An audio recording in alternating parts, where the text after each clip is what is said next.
나누겠습니다. 앞서서 여러분이 함께 봉독하셨던 로마서 12장 1절과 2절의 말씀을 통해서 오늘 제가 이 말씀의 제목을 가야 할 길을 걷는 교회, 가야 할 길을 걷는 교회라는 제목으로 오늘 말씀을 나누도록 하겠습니다. 로마서 12장 오늘 1절과 2절을 저희가 본문으로 읽었는데요. 로마서 12장 전체는 거룩하게 구별된 성도들이 이루어서 만들어 놓은 교회, 그리고 그 교회에서 각자 맡은 직분을 가진 지체로서 우리가 어떻게 헌신할 것인가 라고 하는 내용과, 그리고 그렇게 교회로 모이는 성도들의 일상의 삶은 또 어찌해야 되는가, 이게 로마서 12장 전체에 걸쳐서 이렇게 기록이 되어져 있습니다. 그래서 성도들에게 있어서 교회에 또 직분을 맡고 있는, 또 이제 저와 여러분 모두가 다 해당이 되겠죠. 우리에게 가장 중요한 이 로마서 12장 전체를 통해서 딱 두 단어를 찾아봐라 그러면 사실 오늘 1절과 2절의 본문에 있는 그 한 단어씩을 저는 늘 그렇게 마음에 두고 있습니다. 그게 바로 뭐냐면 1절에 있는 것처럼 첫 번째 예배입니다. 거룩한 산 제물로 영적인 예배를 드려라. 즉 성도들에게 가장 중요한 건 첫 번째 예배겠고요. 그리고 두 번째로는 2절에 있는 것처럼 이 세상의 세대를 본받지 말고 오직 하나님 안에서 변화된, 중요한 겁니다. 변화를 받아서 하나님의 선하시고 기뻐하신 뜻이 무엇인가를 분별하라. 그래서 성도들의 삶에 있어서 가장 중요한 건, 우리 크리스찬들에게 삶에 있어서 가장 중요한 건 결국 예배와 또 하나는 변화라고 하는 겁니다. 근데 이게 어떻게 연결이 되냐면, 여러분 이 말씀 늘 읽으실 때마다 1절에 있는 산 제물로 이렇게 읽으셨을 겁니다. 근데 이 말에는 어폐가 있어요. 산 제물이라는 건 성립이 안 되는 단어잖아요. 제사를 드리는 모든 제물은 죽어야 됩니다. 피를 드리든 가죽을 벗겨서 나중에 그것을 번제로 태워드리든 하나님 앞에 제물을 드리는 그 제물은 반드시 죽게 돼 있습니다. 그런데 1절에 분명히 그렇게 말씀하고 있거든요. 바울이 너희 몸을 하나님이 기뻐하시는 거룩한 산 제물로 드려라. 살아있는 제물로 드리는 것이 우리가 드릴 영적인 예배다. 그랬을 때 그 산 제물은 그 2절에 있는 제가 두 번째로 선택한 단어 변화라고 하는 단어와 같이 연결해 보면 그 의미가 우리에게 와닿을 수 있습니다. 그게 뭐냐면 살아있는 모든 것은 멈춰 있지 않잖아요. 살아있는 모든 것은 변하게 되어 있습니다. 변화가 없다는 건 이미 죽었다는 거죠. 변화가 없다는 건 생명을 가지고 있지 않다는 거죠. 근데 제가 또 이렇게 이야기를 하면 금방 또 우리 성도님들은 머릿속에 죽어도 변하는데 또 이런 생각을 하실 분도 있을 겁니다. 근데 맞습니다. 죽는 것도 변해요. 그런데 인간의 몸으로 생각을 해보면 죽은 시체도 변합니다. 그런데 죽은 것이 변하는 건 부패되는 거고 썩는 것이라 이야기하죠. 근데 살아있는 생명을 가지고 있으면서 변화하는 건 결코 부패나 썩는 것이 아니라 생명을 가지고 있고 변화한다는 것을 우리는 성장한다 또는 성숙되어져 간다, 그렇게 우리가 이야기를 하는 거죠. 그러니 결국 예배와 그리고 변화라고 하는 이 두 단어를 합쳐서 우리 크리스찬들이 생각해 볼 중요한 메시지는 예수 그리스도 안에서 예배드리고자 하는 모든 성도들은 끊임없이 성장하고 있느냐, 끊임없이 성숙하고 있느냐. 성장과 성숙이 없이 그저 내가 드리고 있는 예배라면 그 예배는 바울이 1절에 얘기한 것처럼 거룩한 산 제물로 드릴 영적 예배를 드리지 못하고 있는 거죠.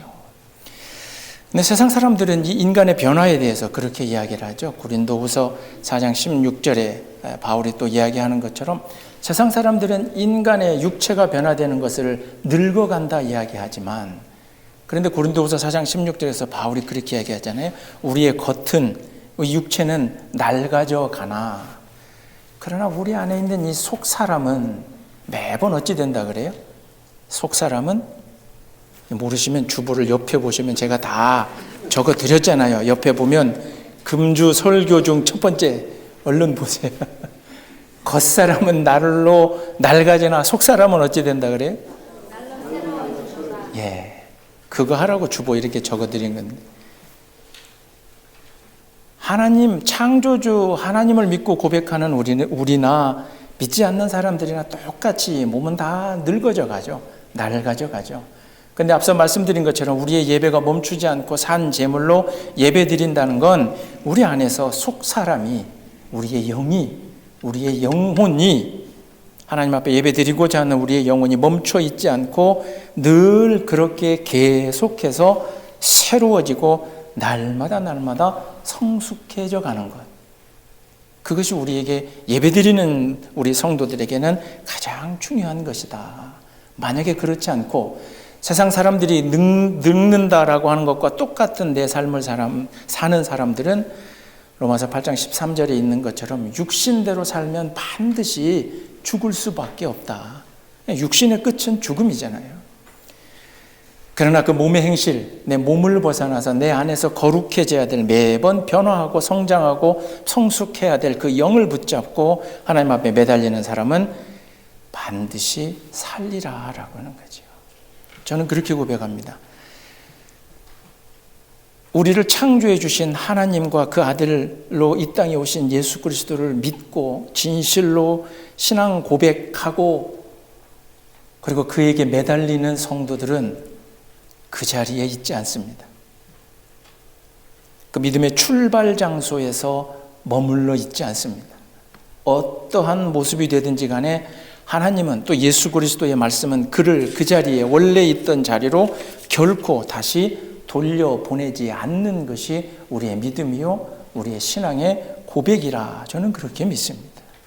내가 예수를 입술로 고백하기 이전의 내 모습과 그리고 예수를 내 유일한 메시아로 고백하고 신앙 드리는 내 신앙의 연륜이 쌓여져 간 그 시간만큼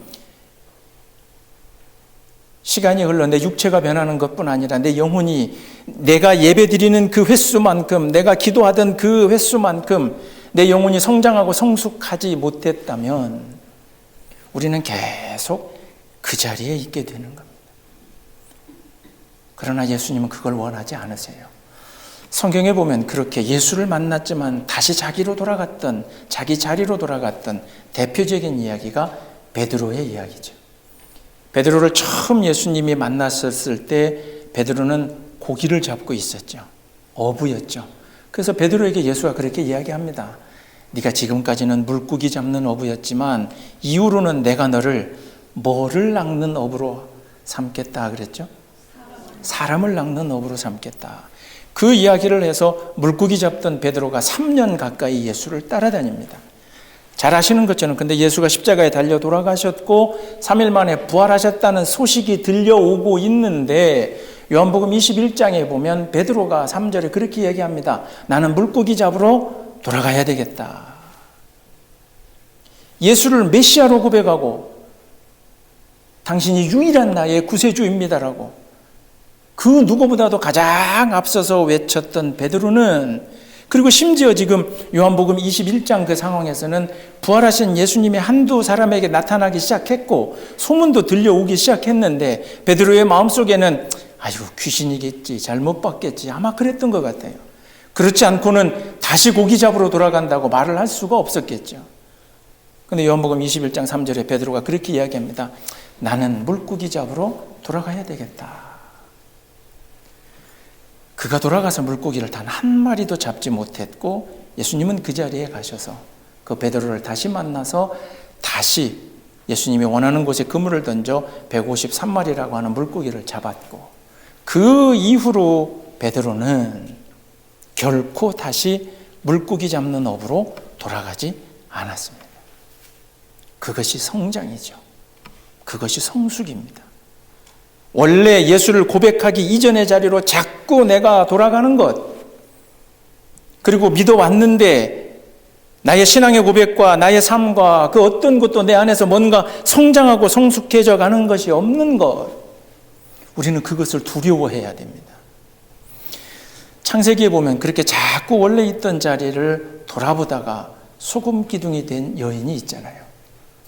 소돔과 고모라가 무너져 내릴 때 천사의 인도함을 받아서 롯과 함께 그 아내가 다 빠져나오다가 그 아내가 뒤돌아보잖아요.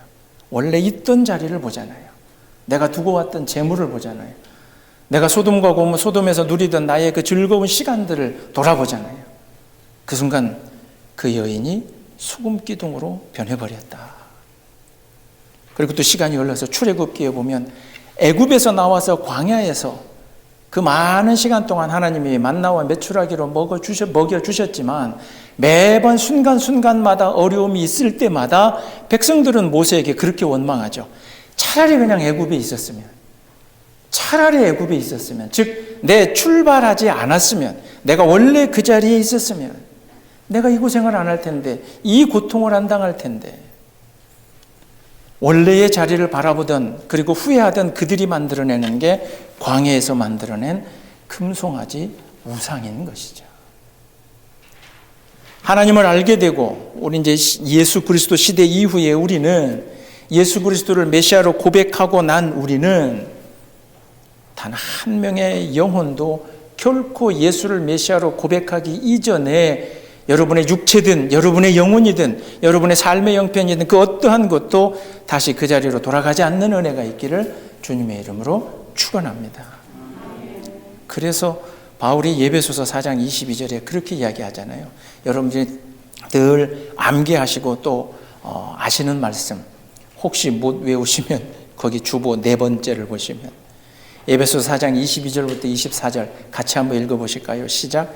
너희는 유혹의 욕심을 따라 썩어져 가는 구습을 따르는 옛사람을 벗어버리고 오직 너희의 심령이 새롭게 되어 하나님을 따라 의와 진리의 거룩함으로 지으심을 받은 새 사람을 입으라 하는 거죠. 이거는 그냥 예수 믿기 시작한 그 순간 단 한 번 일어나는 것이 아니라 날마다 내가 계속 새롭게 되어져 가야 될, 우리가 붙잡아야 될 우리 신앙생활의 가장 중요한 모습이요. 앞서 말씀드린 것처럼 예수 그리스도는 결코 우리를 원래의 자리, 즉 죄인의 자리로 우리가 돌아가는 것을 결코 놔두지도 용납하지도 아니하시는 분이 우리의 메시아 구세주인 줄로 믿습니다. 또한 이렇게 새롭게 된다는 것의 의미는 살아왔던 내 삶을 다시 평가하는 자리로 가게 되는 거고요. 앞으로 살아가야 될 내 인생의 계획이 새롭게 바뀌게 되는 것이 참된 변화의 한 복판이다. 제가 이 말씀을 드리면서 오늘 창립 기념 주일 2가지 단어, 앞서 본문에서는 예배와 변화라면 창립 기념 주일을 다른 2 단어로 이야기하면 교회와 생일이잖아요. 제가 이 이야기를 한번 말씀드려 보고자 합니다. 생일이라고 하는 단어를 떠올릴 때마다 저는 제 인생에서 가장 중요한 생일을 대하는 제 태도가 변한 시점이 있습니다. 그게 언제냐면 신학교에 막 입학을 해서, 솔직한 얘기로 저와 어렸을 때부터 같이 자란 저희 집사람이 저 뒤에 앉아서 제가 거짓말을 못하는데, 어렸을 때부터 신학교 가기 전까지의 제 고등학교, 물론 교회 회장도 하고 이랬지만 참 아주 난장판이었습니다. 굉장히 여학생들을 따라다니는 걸 좋아하고, 그리고 뭔가 막 이렇게 그 당시 한참 한국에 스포츠웨어 그 바람이 불어서 왜 나는 나이키 안 사주냐고 우리 엄마를 굉장히 괴롭히고, 왜 나는 뭐 안 사주냐고, 하여튼 그래서 어찌어찌 하여튼 그렇게 이제 살아왔는데, 그래서 고등학교 때까지 제 생일만 되면 왜 선물하고 용돈 안 주냐, 왜 저희 형이 공부를 좀 잘했어요. 그래서 지금 의사가 돼 있지만 혹시나 형이 받는 용돈하고 내 생일의 용돈이 차이가 나나 항상 제가 확인하고, 왜 돈 안 주나 하던 일은 신학교 1학년에 가서 제 생일이 음력으로 2월이기 때문에 3월에 학교를 입학해서 이제 그 해 생일은 지나가 버렸죠. 근데 2학년 생일 때부터 제가 그 1년간 신학교에 입학해서 그 1년간 예수 그리스도를 사실은 고등학교 때까지 그렇게 성경을 읽어본 적도 없고, 근데 신학교에 가서 진지하게 공부를 해 나가면서 굉장히 저는 부끄러웠습니다. 예수의 무슨 거룩한, 그리고 우리의 죄를 씻어주시고 용서해 주시고 그런 이야기들은 다 뒤로 하고, 제가 공부했던 한신대학교 신학과에서 가르쳤던 그 공부의 어떤 그 방향성을 따라가 보니 결코 예수는 자기중심으로 사신 분이 아니라 예수는 이기가 아니라 이타, 나를 위한 것이 아니라 타인을 위한 그 결정체가 십자가였고, 그를 우리는 메시아로 고백하겠다고 함께 모인 신학생들하고 같이 이렇게 공부를 하면서 그 1년간 제가 굉장히 부끄러워지더라고요.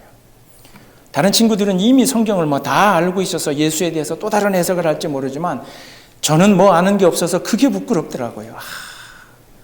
지금까지 내가 나만을 위해서 살았구나. 그래서 2학년 생일 때부터 생일날이 되면 아침에 엄마에게 전화를 합니다. 그때는 집 전화밖에 없으니까요.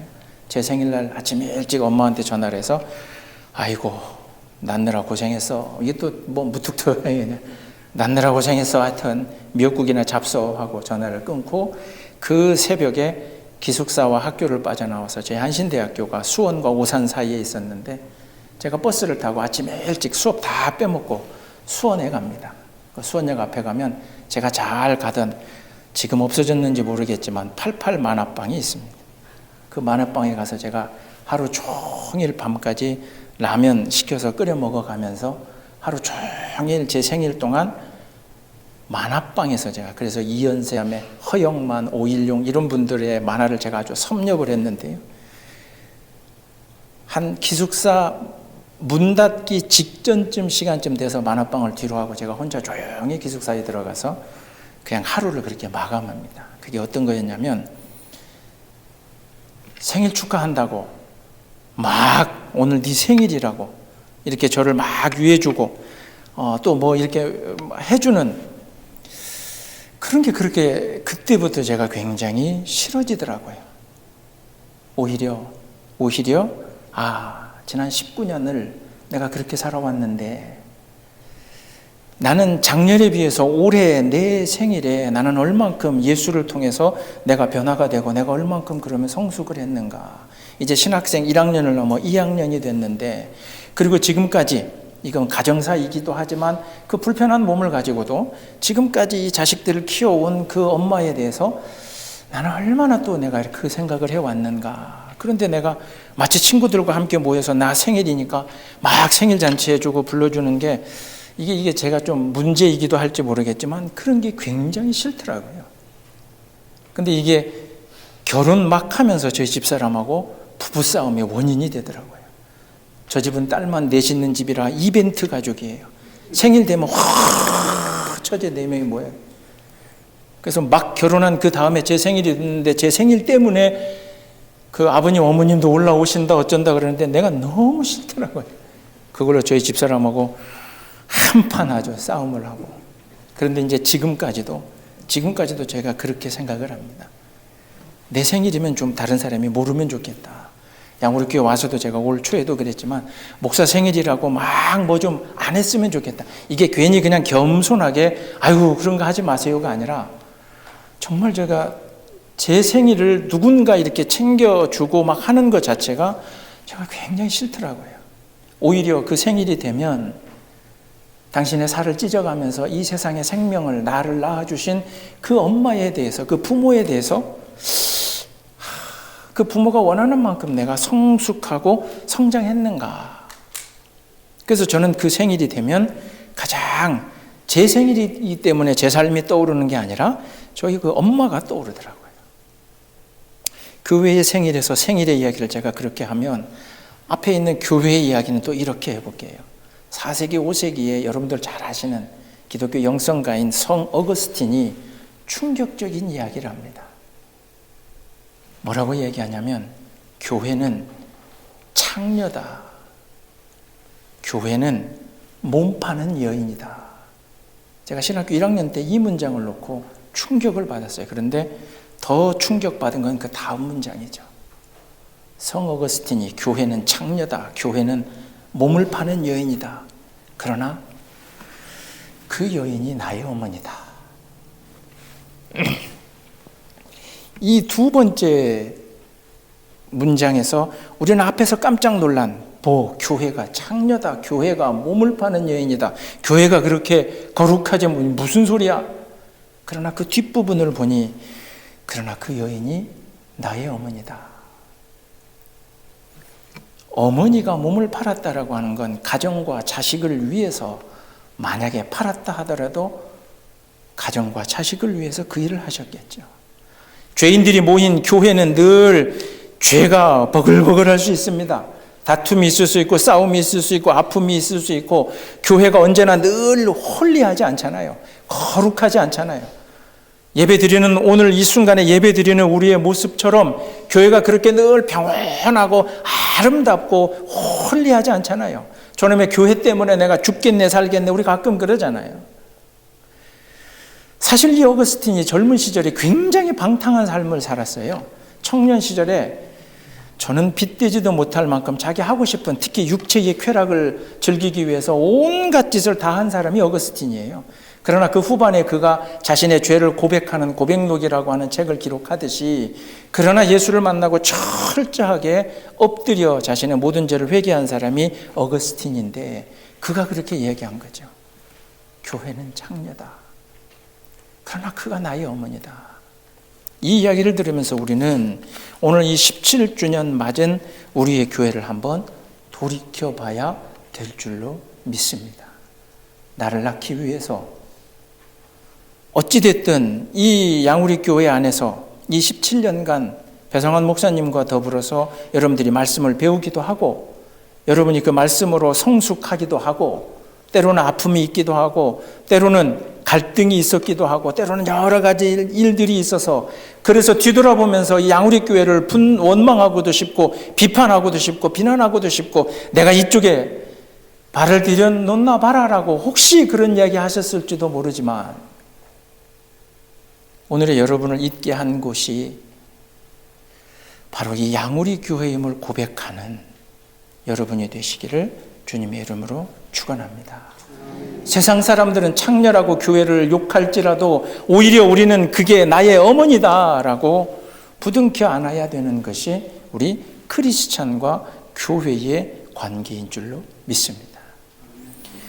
오늘 이 자리에 앉아 계신 여러분들에는 이 창립 기념 17주년을 맞는 여러분 마음에 한 세 가지 부류가 있을 거라 저는 생각을 합니다. 첫 번째는 오늘 제가 처음 뵙는 분들도 계시는데요. 첫 번째 분들은 양우리 교회는 이런 교회구나 하시는 분도 계시고 두 번째 분들은 이 교회를 섬기시다가 지금 잠깐 떠나셨던 분들이 돌아와서 보니 예전 같지 않아 이러면서 조금 교회를 보면서 섭섭하고 이 교회가 이거 어떻게 되겠는가 걱정도 되실 분도 있으실 거고 그러나 마지막 세 번째 부류는 이제 이 교회에 막 온 지 얼마 되지 않아서 하여튼 어찌 하든지 간에 이 교회가 이제 이렇게 앞으로 좀 이렇게 해보려고 하니까 오늘 남전도회도 그러듯이 그래서 좀 희망찬 마음을 가지고 계신 분들도 계실 겁니다. 이렇게 세 부류가 이 자리에 앉아 계실 겁니다. 그러면 이제 여러분들이 저한테 물어보시겠죠. 목사 당신은 어떤 생각이냐 그러잖아요. 저는 제 개인적인 이야기를 하지 않고 성경 구절로 여러분들에게 답변을 드리겠습니다. 주보에 보면 5번째 마지막 있죠. 사도행전 20장 32절로 제가 그 답변을 드릴게요. 내가 지금 여러분을 주와 그 은혜의 말씀에 부탁하노니 그 말씀이 여러분을 능히 든든히 세우사 여러분을 능히 든든히 세우사 거룩하게 하심을 입은 모든 자 가운데 기업이 있게 하시리라. 이 사도행전 20장 32절이 어떤 배경이냐면요. 바울이 에베소라고 하는 곳에서 3년간 복음을 너무 잘 전했어요. 너무 에베소에서 복음을 잘 전하니까 그 에베소 지역에서 우상을 만들고 또 우상의 장식품을 만들어 파는 사람들이 비즈니스가 안 되잖아요. 사람들이 점점 우상을 안 섬기기 시작해요. 이 바울이 너무 복음을 잘 전하니까. 그러니까 이 우상 만드는 또는 우상 액세서리들을 만드는 그 비즈니스 하는 사람들이 바울을 죽이려고 합니다. 그러니까 바울이 급하게 에베소에서 3년간 머물러 있다가 도망쳐 나오는 게 사도행전 19장의 이야기거든요. 그 뒤에 20장에서 에베소를 빠져나온 바울이 에베소 교회의 장로들을 좀 오라고 부릅니다. 교회 지도자들을 오라고 불러놓고 20장 32절에 이 이야기를 하는 겁니다. 다른 것이 아니라 교회의 지도자 되는 당신들부터 은혜의 말씀 안에서 든든히 교회에 서 있기만을 바란다. 그것이 이 에베소 교회 지도자들을 향한 바울의 당부요 자신의 마음이었습니다. 저는 이 양우리교회 17주년을 맞이하면서 양우리교회의 두 번째 담임 목회자 목사로 섬기고 있으면서 제가 드릴 말씀은 딱 그 한 가지입니다. 다른 것이 아니라 교회가 이렇게 되니 어찌됐든 사람의 숫자가 늘어나고 우리가 막 뭐 하고 하는 것보다 여러분 한 사람 한 사람이 어찌되었든 은혜의 말씀 안에서 든든히 여러분의 자리에 서 계시기를 주님의 이름으로 축원합니다. 내가 든든히 서 있다 보면 화려했던 양우리교회 이전의 모습보다 지금 굉장히 연약해 보인다 할지라도 지금 이 자리에 계신 여러분들만 말씀에 든든히 서 있으면 문제 없습니다. 이제 막 시작하시는 분들, 그러니 내가 어떻게 이 교회를 어떤 그 프로그램적으로 또는 어떤 기술적으로 내가 이 교회에 뭘 할까 생각하지 마시고 내가 이 교회에 온 이상 어찌하면 내가 말씀 안에서 내가 든든히 설 것인가. 오늘 어쩌다 한번 이렇게 또 처음 방문하신 분들은 아하, 양우리교회라고 하는 곳은 가보니까 그냥 다른 것 없이 담백하게 말씀 안에서 든든히 서려고 몸부림치는 교회구나. 저는 그렇게 여러분들의 마음에 새겨지는 오늘 이 예배가 되시기를 주님의 이름으로 축원합니다. 그러면서 제가 간절히 요즘 드리는 기도가 있습니다. 그 기도가 뭐냐면 어찌하였든지 간에 양우리교회에서 신앙생활을 하시다가 떠나가신 분들, 이 자리에 계시지 않는 분들, 제가 그분들을 위해서 요즘 이렇게 기도합니다. 하나님, 그분들이 떠난 이유가, 그분들이 이 교회를 등지고 나갔던 이유가, 그 이유가 복음이나 십자가나 예수가 되지 않게 해 주시옵소서. 이 교회를 떠났던 그들이 나간 이유가 우리와의 관계 때문이라고만. 그래서 그들이 비록 이 관계가 맞지 않아서 우리 교회하고는 함께하지 못하지만 예수를 등지거나 복음을 업신여기거나 하나님을 등지지 아니하고 그들이 어느 교회 어느 십자가 아래에서든지 간에 다시 그 입술로 예수를 찬양하고 하나님께 기도하고 엎드려 자신의 신앙의 믿음의 생활들을 성숙해 갈 수 있도록만 하나님 그들을 돌이켜 이 제단으로 다시 끌어올려 하지 마시고 여기 남아있는 이 부족한 사람들과 그들이 제대로 맺지 못한 어떤 그 관계, 모든 책임은 또 남아있는 우리에게 있을 수 있겠죠. 그래서 하나님, 어찌됐든 이 제단을 떠난 그들의 마음속에 주님을 원망하거나 가장 중요한 건 교회에 대해서 우리 교회는 그거 안 돼, 그거 이렇게 이 교회를 비난하면서 그 입술을 열지 않게 하시고 다만 여기서 만난 인간끼리의 관계, 그 관계가 잘못된 것뿐이고 그 관계는 그들도 문제지만 남아있는 우리도 문제고 그 인간의 관계는 복음과 그리 크게 부딪힐 것도 아니고 그건 우리가 고치면 되는 건데 다만 그들이 우리와의 관계 때문에 복음을 등지거나 예수를 원망하거나 교회를 비난하지 않는 그런 아직도 성숙해지고 성장해져가는 하나님의 거룩한 자녀가 되게 해 주시옵소서. 제가 그렇게 간절히 기도하고 있습니다. 저와 기도의 방향이 같아지시기를 주님의 이름으로 축원합니다. 그리고 이미 함께 하고 있는 여러분 사이에서는 어떤 그런 관계 때문에 교회를 등지고 떠나지 아니하도록 다시 한번 여러분의 신앙생활과 교회의 헌신과 봉사를 돌이켜 보시기를 바랍니다. 예수님이 33살에 돌아가셨는데 예수님과 비슷한 나이를 살고 떠나신 이용도 목사님이라는 분이 계십니다.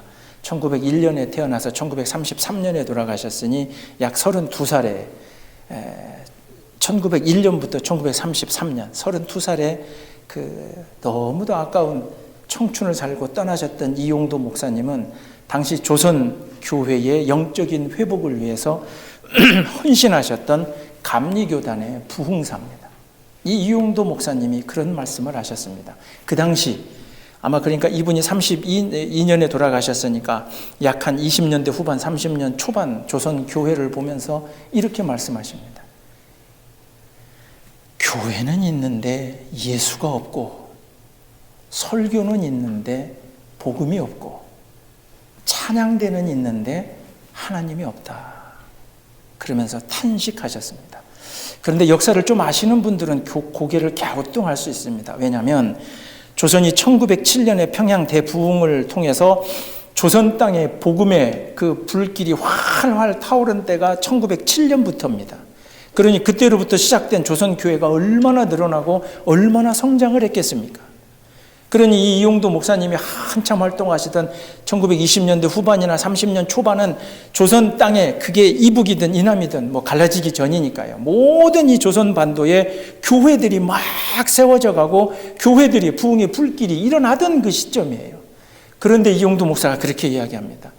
교회는 있는데 예수가 없고 설교는 있는데 복음이 없고 찬양은 있는데 하나님이 없다는 거죠. 저는 목회자로서 그 이용도 목사님의 말씀을 이 목회의 경험을 놓고 보니까 이렇게 해석이 되더라고요.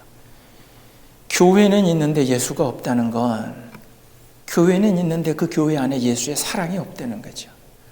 예수의 이름으로 모였고 교회로 다 모였는데 그 교회 안에서는 사랑이 없어서 앞서 말씀드린 그 관계 문제 때문에 교회가 죄인들의 모습처럼 다투고 싸움이 일어난다는 거죠. 교회에 사랑이 없으면 교회는 있는데 예수는 없는 거죠. 설교는 있는데 복음이 없다는 건 먼저 저와 같은 목사들이 정신 차려야 될 문제인데 그건 너무도 당연한 것이고, 또 하나는 설교는 있는데 복음이 없다는 건 목사의 설교는 듣지만 그렇게 들은 하나님의 말씀이 내 삶을 변화시키는 성도들이 없다는 거죠. 그저 이번 주 설교는 이번 주 설교고 내가 배울 성경 지식을 줬으니 됐고 그 설교와 내 신앙생활과 내 삶과는 아무 관계가 없을 때 설교는 매 주일 있지만 그 안에 복음이 없다는 거예요.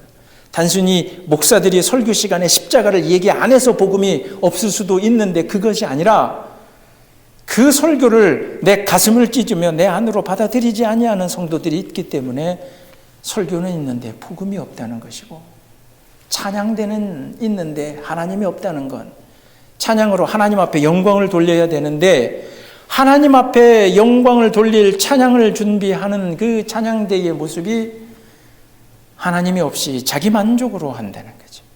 즉 교회의 헌신과 봉사는 열심히 하는데 그걸 사람을 보게끔, 사람이 좀 내 헌신과 내 봉사를 봐달라고 하는 그런 모습으로 교회를 섬기는 사람들이 넘쳐나니 찬양대는 있는데 그 찬양을 받으실 하나님은 없이. 그런데 제가 역사를 찾아보니까 실제 이 시기에 조선 땅의 교회가, 조선 반도의 교회가 굉장히 늘어났는데 심각한 문제가 있었습니다. 그게 뭐냐면 그 교회들이 늘어나긴 시작하는데 그 교회가 신앙의 고백들이 기복신앙으로 빠지더라는 거죠. 기복신앙.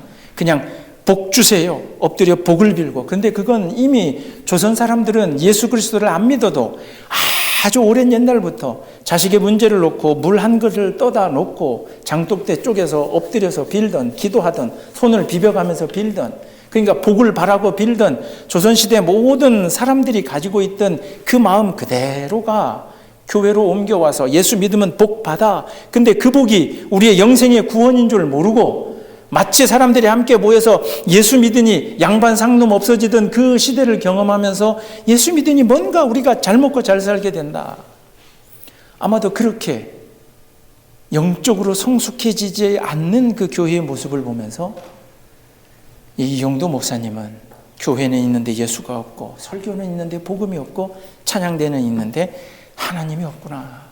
그런 탄식을 하신 것이 아닌가 제가 생각을 해봅니다. 마음 한편으로는 좀 불편한 분도 계실 겁니다. 아이고, 오늘같이 생일날 기쁜 날 왜 이렇게 또 심각한 말씀을 하시나. 근데 죄송하지만 어쩔 수 없습니다. 이렇게 교회의 생일을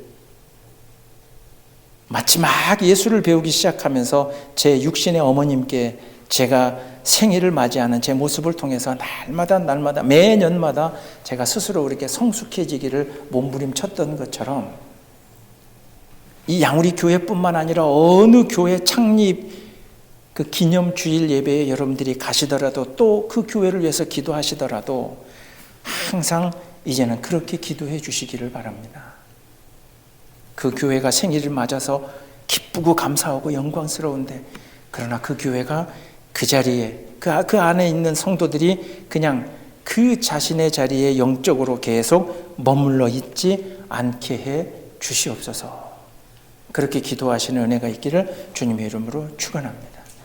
17주년을 올해 이렇게 보냈습니다. 내년 18주년의 창립 기념 주일을 맞이하시고 준비하실 여러분들은 오늘 이 제 이야기를 꼭 기억하시고, 내년에 18주년의 창립 기념 이 예배 때는 이 자리에 앉아있는 여러분들의 각자의 믿음의 고백, 신앙의 고백, 여러분의 삶의 모습 그 어느 부분에서든지 간에 조금씩이라도, 단 한 걸음씩이라도 그런 변화가 있으시기를 주님의 이름으로 축원합니다. 이 교회에서 오래 이 교회를 시작 때부터 섬기셨던 분들에게 부탁드립니다. 이 교회를 17년 동안 섬겨 오셨으니 자꾸 지나간 옛날로 이 교회의 방향을 죄송하지만 끌고 가려고 하지 마시고, 그리고 이제 이 교회에 막 오신 분들에게 부탁드립니다. 다른 교회를 섬기다 오셨으니 다른 교회와 비교해 가면서 그 계셨던 교회의 모습처럼 또 이 교회를 끌고 가려고 하지 마시고, 하나님이 우리에게 가야 할 길을 걷게 하시는 그 하나님은, 그리고 우리가 걸어가야 될 이 교회의 방향은 목사도 모릅니다. 여러분도 알 수 없습니다. 이 교회가 걸어갈 방향은 오직 하나님만이 아시는 줄로 믿습니다.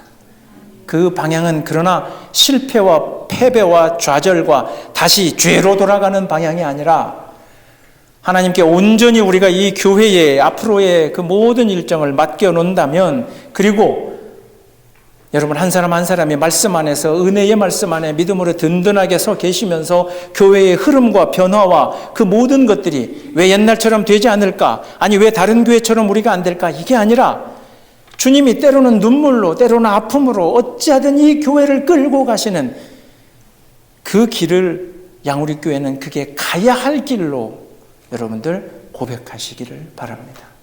그럴 때 하나님께서 이 양우리 교회를 통해서 원래 이 교회를 세워주시면서 계획하셨던 단 한 명의 영혼이라도 이곳에 와서 복음을 듣고 구원받는 영혼이 늘어나게끔 하시는 일에 하나님은 반드시 이 교회를 소중하게 사용하여 주실 줄로 믿습니다. 그렇게 사용하시는 하나님의 손길에 여러분의 육체와 여러분의 영과 여러분의 모든 것을 하나님의 손에 맡기고 가야 될 길을 걸어가는 저와 여러분 되시기를 주님의 이름으로 축원합니다. 기도하겠습니다. 하나님 감사합니다. 17주년이 되었습니다. 이 재단을 시작하였던 사랑하는 배성한 목사님, 그의 건강 위에 함께하여 주시옵소서. 그때로부터 함께 시작했던 사랑하는 성도들, 그들의 마음에 더욱더 강건한 믿음을 주시옵소서. 그리고 이제 또 새롭게 시작하는 사랑하는 성도들, 그들의 마음에는 소망과 기쁨을 허락하여 주시옵소서.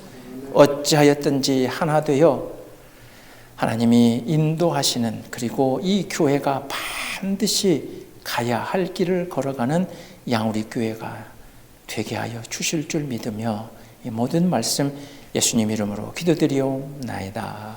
아멘.